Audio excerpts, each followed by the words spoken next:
Hi Leute, willkommen zu Lage mir baut. Ich bin der Dirk und auf meinem Kanal dreht sich alles rund um den Labwaffenbau. Unser heutiges Thema wird sein, ja, was wird es sein? Wir bauen einen zwergischen Streitkolben, einen zweihändigen, also schon mal größeres. Dann muss ich mir mal überlegen, ich bin mir noch nicht so ganz sicher, wie das Ding wird, weil alles, was ich bisher so gesehen habe an Streitkolben, zwergischen, gefällt mir nicht so wirklich. Also werde ich da wahrscheinlich selber irgendwie was entwerfen müssen. Vielleicht einzelne Elemente, die ich irgendwo gesehen habe, die mir gefallen, übernehmen. Aber so im Großen und Ganzen, denke ich mal, werde ich da was Eigenes entwerfen. Hab jetzt schon mal angefangen. Ich nehme 1,50 Meter Kernstab. Habe schon mal eine 10er Matte eingeklebt. Mit einem spitzen Schutz. Ja. Werde jetzt hingehen und quasi auf das Stück die zwei Matten, weil ich will das Ding, mal abgesehen von den Griffen, sechseckig machen. Mal gucken, wie das nachher so wird. Ich bin mir da auch noch nicht so ganz sicher. Das wird so ein frei fließendes Projekt, nenne ich es mal. Ich habe auch freie Hand, das muss halt nur zwergisch nachher aussehen und ein Streitkolben sein. Hätte vielleicht ein bisschen kürzer werden können oder vielleicht auch länger, aber das Ding wird im Endeffekt, schätze ich mal nachher so, also 1,60. Ist für einen Zwerg schon bestimmt ein großes Teil, aber naja, mal schauen. Ich hoffe mal, das Ding gefällt dem dann so. So, dann hoffe ich mal, das Thema mit den zwergischen Sachen gefällt euch. Bleibt dran, wir sehen uns.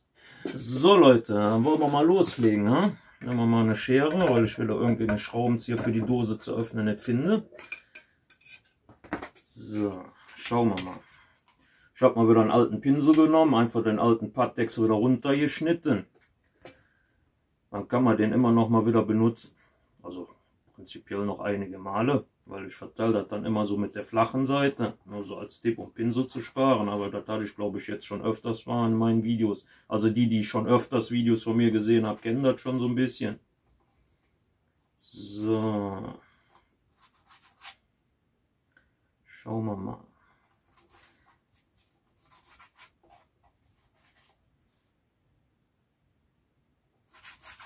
Hätte vielleicht besser eine Zeitung wieder als Unterlage nehmen sollen. Wahrscheinlich kleckere ich hier wieder alles voll. Aber dann versuche ich einfach mal ein bisschen vorsichtiger zu sein.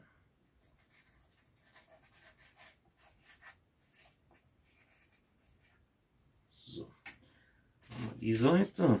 Dann machen wir das hier noch. Wie gesagt, das wird dann quasi für den Streitkolben oben dann für die Klingen quasi erstmal das Teil. Ich werde das dann so etappenweise dann bauen. Ich weiß noch nicht, ob ich dann erstmal den kompletten Stiel mache und dann erst den Kopf. Da bin ich noch ein bisschen am Überlegen. Da schauen wir mal. So, jetzt haben wir das Teil. Ich glaube, ich gehe hin und mache direkt beide Seiten. Und dann kann man das nachher schön zusammen machen.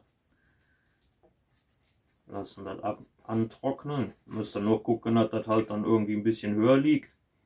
Und dann geht das schon. So.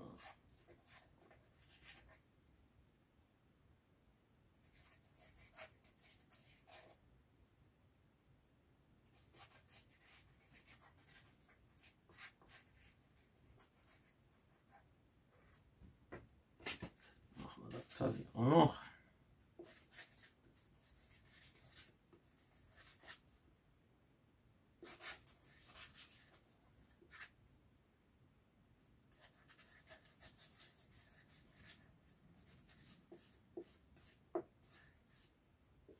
So, dann haben wir das jetzt auch schon mal. Dann lassen wir das jetzt ein paar Minuten antrocknen, also vernünftig, und dann drücken wir das dann fest. So Leute, dann wollen wir mal weitermachen. Und zwar, die Sachen sind soweit angetrocknet. Bin gespannt, ob das nachher auch alles so klappt, wie ich mir das vorstelle. Jetzt dann erstmal nur so ein bisschen andrücken. Setzen wir hier oben das Stück auch noch an.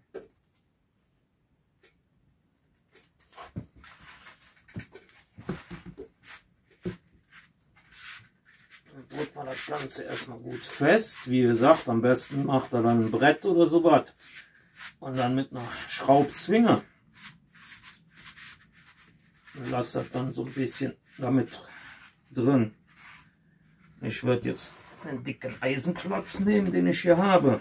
Dann wird das Ding jetzt einfach mal hier so drauf. Das passt nämlich von der Länge her super. Habe ich nämlich gerade eben noch so gesehen. Das Ganze lassen wir jetzt hier erstmal ein bisschen drauf, dass da ein bisschen Druck drauf ist. Und dann lassen wir das Ganze jetzt erstmal trocknen. So Leute, der Kleber ist jetzt soweit trocken. Das legen wir erstmal auf Seite.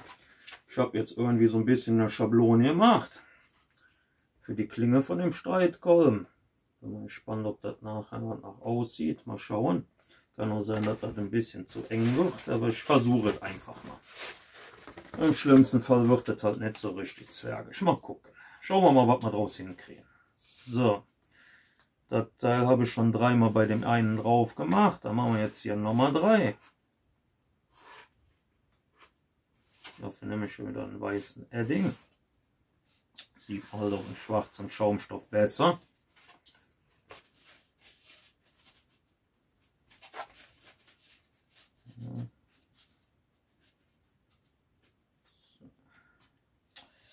Bin echt mal gespannt, wie das Ding nachher aussieht, wenn ich ihn mal fertig habe. Wie gesagt, ich bastel jetzt einfach mal wieder drauf los und hoffe, dass nachher was bei rumkommt, was nicht ganz so hässlich aussieht.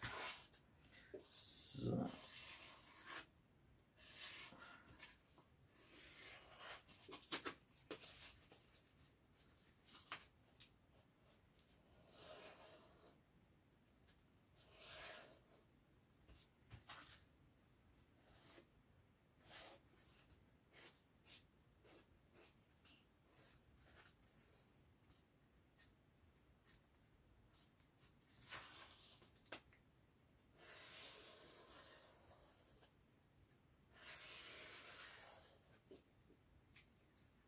Das haben wir. Schneiden wir jetzt die Sachen noch aus.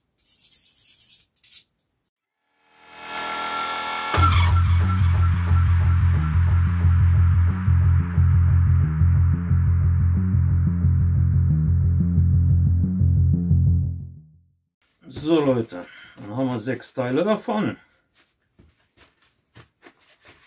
Das legen wir jetzt erstmal ein bisschen auf Seite.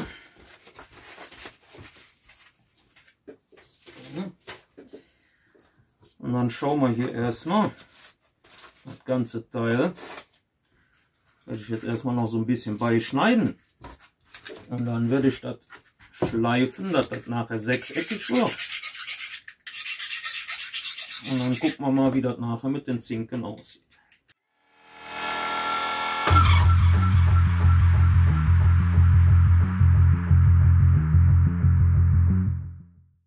Die Sachen kommen dann quasi so hier dran, wenn sie dann nachher soweit sind. So, dann schauen wir mal, wie wir das hinkriegen, Leute. So Leute, ich bin jetzt hingegangen, habe das Ganze ein bisschen abgeschliffen, habe dann hier so ein paar kleinere Phasen reingemacht, wo dann nachher quasi die Teile drauf kommen. Habe schon ein paar von den Dingern vorbereitet, bis auf eins, damit ich euch zeigen kann, wie ich das mache. Wie gesagt, hier habe ich dann oben dann die Linien angezeichnet, also hier ungefähr so, ja, so knapp 2 cm würde ich sagen. Habe natürlich mal wieder nichts zu messen da, wie immer. So, und dann, es wird nicht ganz sechseckig, wird ein paar Ecken mehr kriegen, aber das ist nicht so schlimm. Das sieht, glaube ich, ja nicht mal so schlecht aus, wenn ich das vorhabe. So, und zwar, da machen wir jetzt noch das letzte Teil. Ich nehme dann einfach hier eine von den Linien, damit das nachher alles dieselben Maße hat. Also wenigstens so in etwa. Guckt, dass das mit der Linie hier bündig ist, also mit der Außenlinie.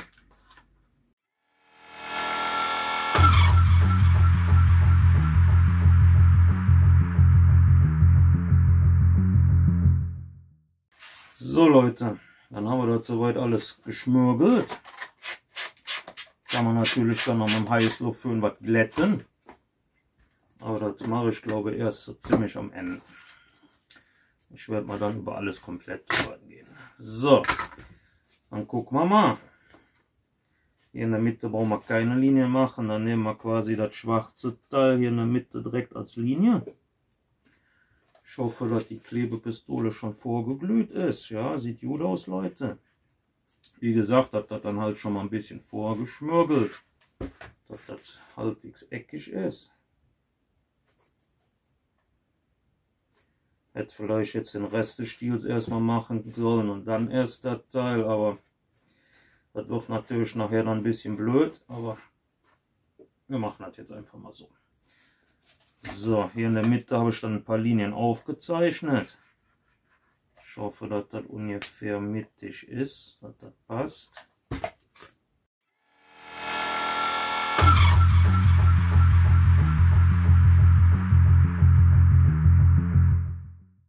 Da werde ich wohl noch mal 2 machen müssen, Leute. Dann sehen wir uns wieder, wenn ich die 2 dran habe. Und dann machen wir mit dem Stiel weiter. Mal gucken, wie ich das hier noch gestalte. Da bin ich auch noch am Überlegen, weil ich möchte das schon ein bisschen schmaler haben, dann hier nach unten. Dass der Kopf halt massiv. Ich denke mal, ich werde das so ein bisschen spitz zulaufen lassen. Na, mal schauen. So, Leute, ich habe mal schon so ein bisschen vorgearbeitet, weil das Ding ziemlich lang ist. Ist halt immer ein bisschen scheiße hier im Keller, weil der ist echt ziemlich klein. Hab jetzt hier noch so ein Stück dran gesetzt. Das muss ich dann noch schmürgeln, damit das so ein bisschen wieder schmaler wird. Das Teil hier wird ein Griff.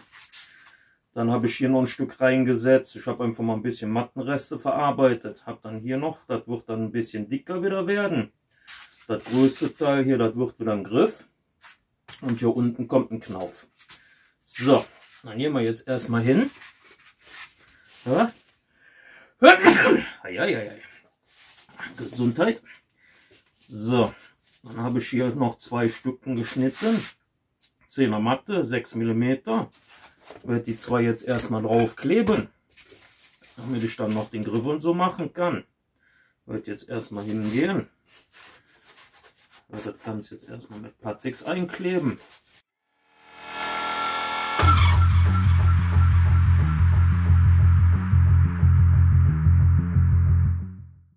So, Leute, das Ganze lassen wir jetzt erstmal antrocknen.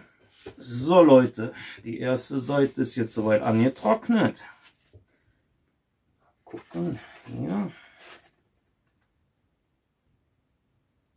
Schauen wir mal, ob wir das Ganze hier zusammenkriegen. Ich habe es hier ein bisschen großzügiger gemacht. Muss ich zwar halt nachher ein bisschen wegschneiden, aber nicht so schlimm.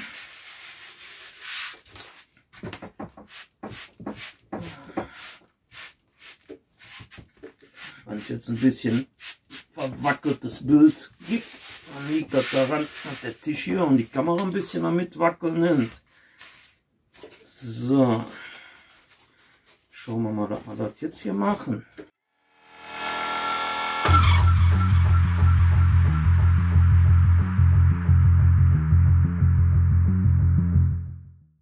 So, Leute, dann lassen wir das Ganze jetzt wieder trocknen. So, Leute, das Ganze ist jetzt soweit angetrocknet. Dann machen wir wie auf der anderen Seite auch. Fangen dann an einer Stelle an, oben, dass das schön bündig nachher ist. Erstmal so über das Ganze drüber. Und dann drückt man das Ganze an. Wie gesagt, wenn ihr das so richtig gut machen wollt, nehmt euch am besten eine Schraubzwinge.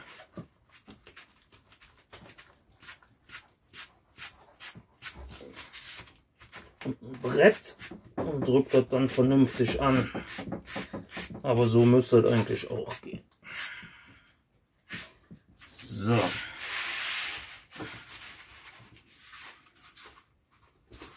Das Teil sägen wir hier schon mal ab. Brauchen wir nicht.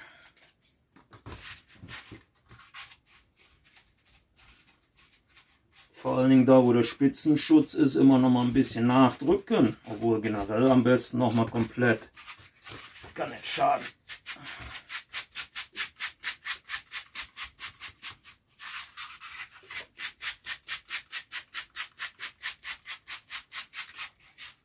So, dann haben wir das hier. Ups. Wie gesagt, Leute, der Keller ist einfach zu klein für so lange Sachen. Irgendwie komme ich überall dran. So, dann schleifen wir das Ganze jetzt ein bisschen noch.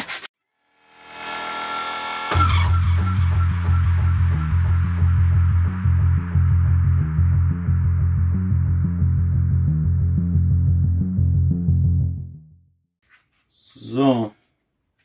Soweit sieht das doch schon mal ja nicht so schlecht aus. Ne? Zinken haben wir auch überall dran. Das wird zum Greifen. Das liegt schon mal ganz gut. Also okay. So Leute, das Ganze habe ich jetzt erstmal so halbwegs antrocknen lassen. Dann gehe ich jetzt mal hin. Ich werde das Ganze jetzt erstmal hier so ein bisschen unterschneiden.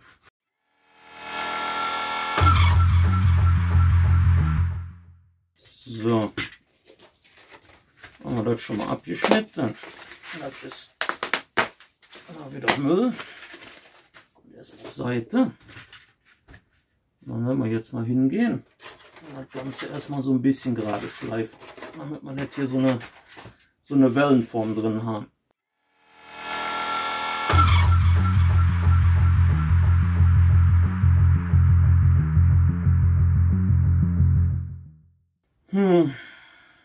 Naja, so ganz gerade ist es immer noch nicht, aber es sieht schon deutlich besser aus wie vorher. So, jetzt müssen wir mal gucken. Sehe ich hier eigentlich noch irgendwo? Ich denke bis hier. Nee. Da. Bis hier war das.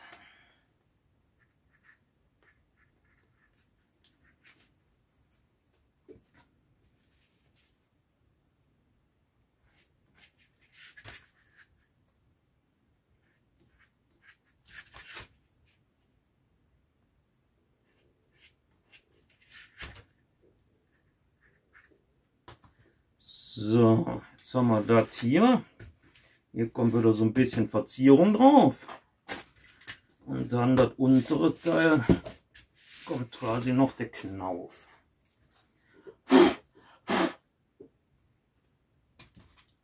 Gehen wir mal hin.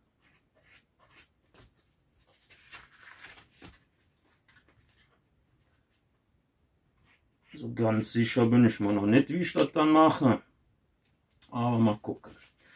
Weil ich auf jeden Fall weiß, dass hier erstmal noch die Matten drauf kommen. So. Schauen wir mal. Und zwar machen wir wieder beide Seiten zusammen. Erstmal hier die Seite.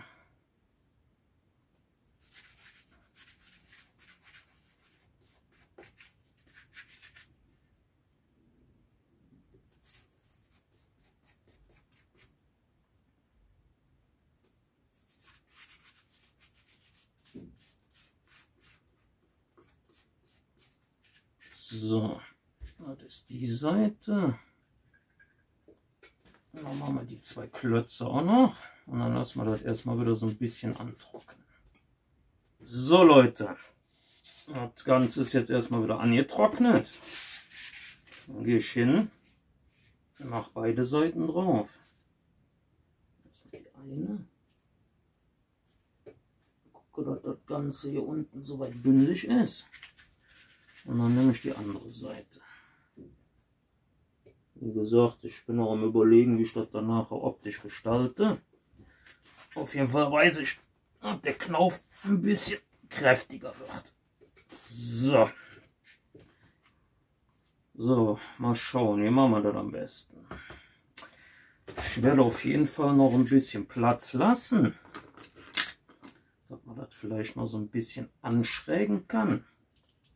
Ich werde jetzt hier einfach mal hingehen. Und mache mit dem Schleifstein erstmal rundherum eine Linie. Das kann man dann später machen, wenn das vernünftig angetrocknet ist. So, das sieht doch schon mal ja nicht so schlecht aus. Dann gehe ich jetzt erstmal hin, schneide das Ganze so ein bisschen ein.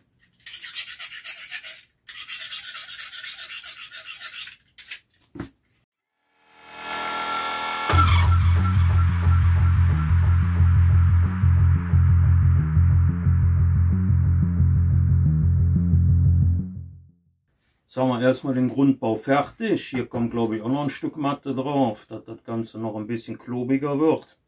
Dass das einen vernünftigen, zum Kopf passenden Standfuß kriegt. Aber da bin ich noch am Überlegen, wie ich das am besten mache. So Leute, das Ganze ist jetzt fertig. Dann hoffe ich mal, das Ganze gefällt euch, das Thema Zwergensachen. Wie gesagt, wird was aufwendiger, werde ich wahrscheinlich wieder 3 Teile draus machen müssen. Ich glaube nicht, dass ihr da stundenlang vorsitzen wollt. Dann hoffe ich mal, das Ganze interessiert euch. Danke schon mal an alle, die mich schon abonniert haben und auch die, die mich noch abonnieren werden. Ihr seid die Besten. Das freut mich echt super. Deshalb bin ich voll motiviert, auch weiter Videos zu machen. Ich hoffe, meine Videos gefallen euch auch. Also bei denen, die mich abonnieren, gehe ich ja sowieso davon aus, dass es denen gefällt. Ne? Ja, keine Sorge. Einige haben ja auch noch wegen irgendwelchen Projekten angefragt. Da gibt es demnächst dann auch noch Videos zu. Leider habe ich immer noch nicht so viel Zeit. Aber wie gesagt, so ab Mitte August ändert sich das hoffentlich. So, dann wünsche ich euch noch einen schönen Sonntag. Macht noch was Schönes. Wenn ihr nicht gerade auf dem Conquest seid oder vom Drachenfest auf dem Conquest unterwegs oder halt vom Drachenfest Richtung nach Hause. Dann fahrt vorsichtig, kommt gut nach Hause. Wir sehen uns.